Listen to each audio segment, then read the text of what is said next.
اسی پر گفتگو کرنے کے لیے ہمارے ساتھ موجود ہیں سابق additional director FIA Sajjad Bajwa صاحب. یہ ہیومن ٹریفکنگ کے معاملات کو بھی دیکھتے رہے اور لیبیا کا بھی جو سانحہ ہوا تھا اس وقت بھی وہ کافی ایکٹیو تھے. بہت شکریہ باجوہ صاحب الصبح بھی ہمارے لیے وقت نکالنے کے لیے. یہ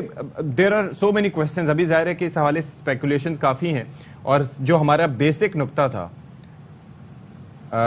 باجوہ صاحب آواز سمجھ آ رہی ہے آپ کو میری؟ نہیں آ رہی ابھی کی آواز مجھے سمجھ نہیں آ رہی. آواز سمجھ نہیں آ رہی. اچھا ہم اسے بہتر کرنے کی کوشش کرتے ہیں, ہم آپ کو ریکنیکٹ کرنے کی کوشش کرتے ہیں باجوہ صاحب, تاکہ ہم آپ سے ڈیٹیل جان سکیں اور FIA کیا اس میں مزید رول پلے کر سکتا ہے تاکہ مزید اس طرح کے سانحات سے بچا جا سکے. اور یہ جو ایکشن لیا جائے گا اس کا دائرہ کار کیا ہوگا. جو ایجنٹس گرفتار کیے گئے ہیں ان کا رنگ بتایا جا رہا ہے بہت بڑا نیٹ ورک ہے, اور یہ آپ دیکھیں ہر شہر میں موجود ہے. ایون کے جو ایجنٹ ہیں وہ اپنے بیٹے اور اپنے گھر والوں کو اس کشتی میں سوار کر کے بھیج رہے ہیں. they were so sure کہ بھئی وہ سیفلی سیکیورلی وہاں پر پہنچ جائیں گے اور یورپ میں چلے جائیں گے. تو چلیں, اور یہ واقعات رپورٹ ہوتے رہتے ہیں. اور مجھے وہ تصویر نہیں بھولتی اشفاق, مجھے وہ جو شام کا جو ایک بچہ تھا جس کی تصویر آئی تھی, جس تصویر نے پوری دنیا میں اوندھے منہ پڑا ہوا تھا ساحل پر, اس تصویر نے کوہرام مچا دیا تھا. تو سوچیں اس میں بچے, خواتین, ابھی تک جو سروائیورز آئے ہیں سامنے جن کی تعداد 70-72 بتائی جا رہی ہے, ان میں کوئی بھی بچہ نہیں ہے, ان میں کوئی بھی خواتین نہیں ہے, کیونکہ بتایا جا رہا ہے ان کو سیکیور کرنے کے لیے, کیونکہ it was so over crowded, باقی آدمیوں سے اور باقی لوگوں سے محفوظ رکھنے کے لیے بچوں اور خواتین کو ایسے ایریا میں رکھا جاتا تھا جہاں پہ وہ نچلا حصہ تھا جو سارٹ آف لاک اپ. چلیں جی, باجوہ صاحب ہمارے ساتھ آ چکے ہیں, ایڈیشنل ڈائریکٹر, سابق ایڈیشنل ڈائریکٹر FIA ہیں. تو باجوہ صاحب یہ ذرا فرمائیے گا, دا بیسک کوشچن از, ہم کیونکہ اسپیکولیشن کافی زیادہ ہیں لیکن ایک جو فیکٹر ہے جو تھوڑا سا تصدیق کے عمل میں مدد کر رہا ہے وہ یہ ہے کہ جس شخص نے کشتی میں سوار ہونے سے پہلے اپنے اہل خانہ سے رابطہ کیا ہو تو اس کی بنیاد پر اہل خانہ یہ کہہ رہے تھے کہ یہ, اور اس نے بتایا ہے کہ یہ لوگ ہیں جو میرے ساتھ سوار تھے. اس کے علاوہ آپ سے ہماری رات کو بھی گفتگو ہوئی تھی, کوئی تصدیق کرنے کا کوئی طریقہ کار ہے جس سے صحیح نمبر, ایگزیکٹ نمبر کا پتہ چلایا جا سکے کہ اگر سوار ہوئے تھے تو اسی کشتی میں یا پھر لیبیا میں کوئی اور وہاں پر ڈیٹین ہو یا کوئی اور چکر ہو؟ آپ کی آواز کٹ گئی ہے, آپ کا سوال کی صحیح سمجھ نہیں آئی مجھے نا. ٹھیک ہے سجاد صاحب, ہم کوشش کریں گے کیونکہ آپ کی طرف سے جو ہمیں انفارمیشن ملے گی وہ ہمارے ناظرین کے لیے, ہمارے لیے جاننا بہت ضروری ہے. اور جو یہ کمیٹی بنی ہے اس کے بارے میں بھی آپ ظاہر ہے بہتر روشنی ڈال سکیں گے. اس کے جوریسڈکشن کیا ہوگی, اس کے پیرامیٹرز کیا ہوں گے, کیا اس کے پاس TORs ہوں گے, کس طرح یہ کام کرے گی, کتنی جلدی رپورٹ دے گی. اور 4 رکنی کمیٹی انڈیویجول ایک اعلیٰ سطح کی اس لیول کی ہو کہ تمام اداروں سے اس میں لوگ شامل ہوں, نہ صرف یہ کہ FIA سے, کیونکہ FIA کی اپنی استعداد پر سوال اٹھ رہے ہیں کہ اگر صدف کام کیا جاتا, مجھے اتنا بتائیں, اگر ان کو پکڑا جاتا. I think he can hear us. جی سجاد صاحب بتائیے گا کس طریقے سے معلومات. دیکھیں دو ایشو ہیں. ایک ایشو ہے کہ جو کشتی میں لوگ سوار تھے اور وہ کتنے سوار تھے, اور سب سے زیادہ جو نمبر 1 ہے وہ اپرچونٹی تو جو سروائیور ہیں تو ان سے انفارمیشن ملے گی کہ وہ کون تھے, کتنے لوگ تھے, پاکستانی کتنے تھے. اور اس کے علاوہ جو ہے جو ان کے پیرنٹس ہیں, ورثہ ہیں, ان سے انفارمیشن ملے گی. اور دوسری اس کے علاوہ ایک اور جو ایشو ہے اس کی طرف ابھی تک کوئی دھیان نہیں جا رہا, وہ کہ کتنے لوگ ابھی لیبیا میں ڈمپ ہیں جو ابھی کسی اور کشتی کی سواری کے لیے تیار بیٹھے ہوئے ہیں. اور ان کے بارے میں ابھی انٹرنیشنل لیول پہ کوئی ایسی چیز نہیں چل رہی, کیونکہ بہت ساری دنیا جو ہے وہ پاکستان سے دوسری دنیا سے جا چکی ہیں, لیبیا میں بیٹھے ہوئے ہیں, مختلف کیمپوں میں ہیں. ان کا آئیڈینٹیفائی کرنا بھی بہت ضروری ہے کہ جو بیچارے تو ابھی اس دنیا سے چلے گئے ہیں یا ابھی مسنگ ہیں, لیکن جو لوگ ابھی لیبیا کے مختلف کیمپوں میں موجود ہیں جہاں پہ عام لوگوں کی ایکسس نہیں ہے, ان کے بارے میں کوئی ڈیٹا اکٹھا نہیں کیا جا رہا, ان کے بارے میں کوئی انویسٹیگیشن نہیں ہو رہی, نہ یونائیٹڈ نیشن کی طرف سے اور نہ ہی کوئی کسی اور لیول سے. تو اس کو بھی آئیڈینٹیفائی کرنا چاہیے کہ تاکہ یہ تو جو ہو گیا اس کا بھی سدباب کریں, اس میں جو لوگ انوالو تھے ان کے خلاف کاروائی ہو. لیکن جو بھی بیچارے پیچھے پاکستانی حکومت کا رابطہ ہوا ہے تو یہ سوال تو اٹھائے گئے ہوں گے جو آپ کہہ رہے ہیں کہ کوئی جو ہے آئیڈینٹیفیکیشن کا پروسیس نہیں ہو رہا, تو یہ کرنا ضروری ہے. لیکن آپ کے خیال میں کتنا ٹائم لے سکتا ہے یہ پروسیس؟ دیکھیں اس میں زیادہ لمبا ٹائم نہیں ہونا چاہیے,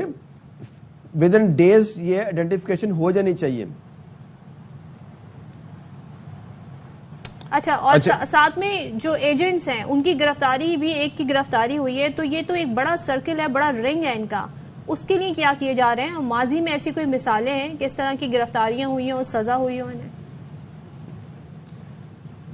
دیکھیں، سزاؤں کی ریشو ہماری بہت کم ہے، بڑی بدقسمتی ہے، اور بہت سارے جو ایجنٹ ہیں وہ ایٹ لارج ہیں، اور اس میں government of Pakistan, government of Punjab police کو، ایف آئی اے کو، اس سب کو مل کے اس کے خلاف ایک کمپریہنسو کمپین چلانی چاہیے، تاکہ جتنے لوگ، سینکڑوں نہیں ہیں، تھاؤزنڈز میں ایجنٹ ہیں جو صرف گجرانوالہ گجرات کے جو سرکل کی ایف آئی میں ہیں وہاں پہ ہیں، اس طرح پنڈی ریجن میں ہیں، تو ان تمام ملزمان کو جو ایجنٹس ہیں ان کی گرفتاری کے لیے ایک ایکشن پلان بنایا جائے، جس میں لوکل پولیس اور ایف آئی اے مل کے کریں، اور اگر صحیح طرح یہ امپلیمنٹ کیا جائے، میرا نہیں خیال کہ ہفتے سے 2 ہفتے کے مجھے یہ فرمائیے گا، یہ پکڑے جائے۔ یہ ذرا بتائیے گا کہ کیا آپ کو لگتا ہے کہ محکمہ ایف آئی اے یا جب آپ کام کرتے رہے، کیا کیپیسٹی کے ایشوز ہیں، ول کے ایشوز ہیں، فوکس نہیں ہے کہ یہ لوگ ہزاروں کی تعداد میں دندناتے پھر رہے ہیں؟ آپ کا اپنا ایکسپیرینس کیا رہا؟ 2018 میں بھی آپ نے یہ واقعہ انویسٹیگیٹ کیا تھا اسی طرح کا لیبیا میں، ہوا کیا ہے، ہوتا کیسے یہ سارا کچھ ناک کے نیچے سے؟ دیکھیں، کیپیسٹی تھوڑا بہت ایشوز ہیں، لیکن ود ان اویلیبل ریسورسز بھی بہت کچھ کیا جا سکتا ہے، ول چاہیے، اور جب ول نہیں ہوگی تو پھر کچھ بھی نہیں ہو سکتا۔ اور اس وقت بھی میں نے دیکھا کہ جو انویسٹیگیشن تھی وہ فالٹی تھی، کہ جب اگر جتنے لوگ اس رنگ میں شامل تھے، سو مچ سو جو سروائیور تھے، اور جس گاؤں میں دفتر موجود تھا ہمارا گجرات میں، اس گاؤں کے 3 وکٹم تھے جن کی ڈیتھ ہو چکی تھی، اور اس کی فیملی کو، ان کے جو سروائیور تھے، ہم نے ان سے بھی انٹرویو میرے سے پہلے نہیں کیا تھا، تو میں نے سب کو بلایا، ان کے فیملی سے رابطہ کیا، ان کو بلا کے ایشورنس دی، اور ان کے انٹرویو کیے، اور وہاں سے پتہ چلا کہ کون کون سا ایجنٹ ہے، وہ پھر آئیڈینٹیفائی کرنے کے بعد ہم نے ان ایجنٹس کو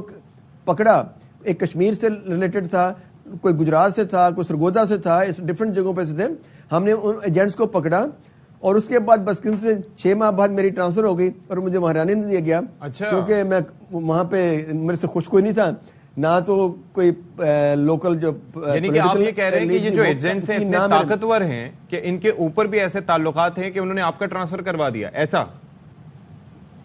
دیکھیں، میرے سے پہلے انفارچونیٹ، میں یہ نہیں اوپن کرنا چاہ رہا تھا، لیکن میرے سے پہلے تو ایف آئی اے گجرانوالہ گجرات ٹھیکے پہ دیا ہوا تھا، اچھا، اور ایک پرائیویٹ مافیا کو دیا ہوا تھا، اور انہوں نے جو بیچارے وکٹم تھے ان کو فورس کیا، ان کو بلیک میل کر کے ان کی لاشوں سے کھیلا گیا، اور جو وہاں پہ فوت ہو چکے تھے ان کے لواحقین کو یہ باور کراتے رہے کہ ابھی زندہ ہیں، آپ کی بات کروائیں گے، اور اس باور کرانے کے چکر میں ان کے بیانات لیتے رہے اور صلح نامے لکھواتے رہے، اور جب میں نے ان کی ضمانتیں کینسل کروانے کے لیے کیا، ان کا کیس کیا، امیگریشن سے ریکارڈ لیا، ان کی ڈیڈ باڈی آنے کا ریکارڈ لیا، اور پھر ان جو سروائیور سے انفارمیشن مجھے ملی کہ جو لیبیا میں کیمپوں میں ان کو کیسے رکھا گیا اور کیمپوں میں کون کون انوالو تھا، پھر وہ بندے آئیڈینٹیفائی کیے گئے، ان کو آئیڈینٹیفائی کرتے کرتے آگے ہم نے کافی ایجنٹ پکڑے، اور اسی دوران میری ٹرانسفر ہو گئی، اور سو مچ سو میرا اپنا ڈائریکٹر جو تھا وہ مجھے، جی آپ کا اپنا ڈائریکٹر، میرا اپنا ڈائریکٹر مجھے فورس کرنا شروع ہو گیا، میں کمپرومائز نہیں کر رہا تھا، میں نے وہاں پہ، آپ اندازہ لگائیں، روز بسیں بھر بھر کے جا رہی تھی، تو میں نے بسیں بچوں کی، ینگ بچوں کی، انڈر ایج بچوں کی، گجرات سے بسیں بھر کے جا رہی تھی جو بلوچستان کو جا رہی تھی، اور وہ میں نے پکڑی، پرچے دیے، اور اس کے بعد رزلٹ یہ ہوا کہ میں ہی فارغ ہو گیا۔ ابھی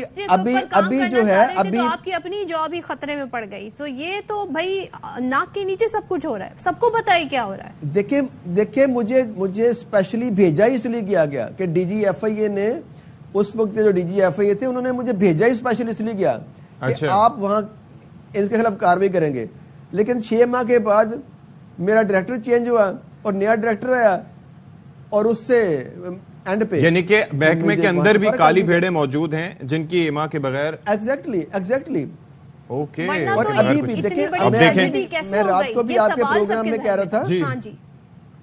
میں رات کو بھی آپ کے پروگرام میں کہہ رہا تھا کہ ابھی اگر تو اس ایشو پہ پرائم منسٹر آف پاکستان نے ایکشن لیا، خود اس سارے معاملات کو فالو کیا، سپروائز کیا تو کچھ ہوگا۔ ابھی مجھے پتا چلا ہے کہ ایک سینئر آفیسر ہیں، بڑے اچھے ایماندار ہیں، احسان صادق صاحب ہیں جو آئی جی ہیں، ابھی D G national police bureau ہیں، ان کی سربراہی میں انہوں نے کمیٹی بنائی ہے، انہوں نے بہت اچھا کام کیا، میرے سے بھی انہوں نے رابطہ کیا، اور انہوں ایڈیشنل ڈی جی ایف آئی اے تھے، انہوں نے اس پہ پہلی دفعہ کسی نے کام کیا، انویسٹیگیشن ٹیکنیکس قاعدہ بکلٹ بنائی، اور ابھی This is very alarming. Thank you so much Sajjad Bajwa صاحب for being with us. Additional Director alarming باتیں کی اور انہوں نے آئی اوپننگ گفتگو کی ہے کہ یعنی کہ جو کام کرے اسی کو ہٹا دیا جائے، اور جس طریقے سے یہاں پر یہ سارے کام ہوتے رہے کہ بندے انویسٹیگیٹ کریں، اول تو کسی نے انویسٹیگیٹ نہیں کیا، جب انویسٹیگیٹ کرتے رہے تو اس کے بعد جو ہے وہ اپنے ہی مخالف بن گئے۔ اور دوسرا بڑا اہم کویسچن انہوں نے ریز کیا کہ جو لیبیا میں اس وقت ڈیٹینڈ ہیں، جو کسی کشتی پر بیٹھنے کے لیے تیار ہیں، ان کو روکا جائے، لیبیا سے بھی رابطہ کیا جائے، کیونکہ اس وقت ان کا پوچھنے والا کوئی نہیں ہے۔ تو یہ وہ پہلو ہیں جن پر انہوں نے روشنی ڈالی اور چشم کشا انکشافات کیے، اس پر مزید بھی بات کریں گے۔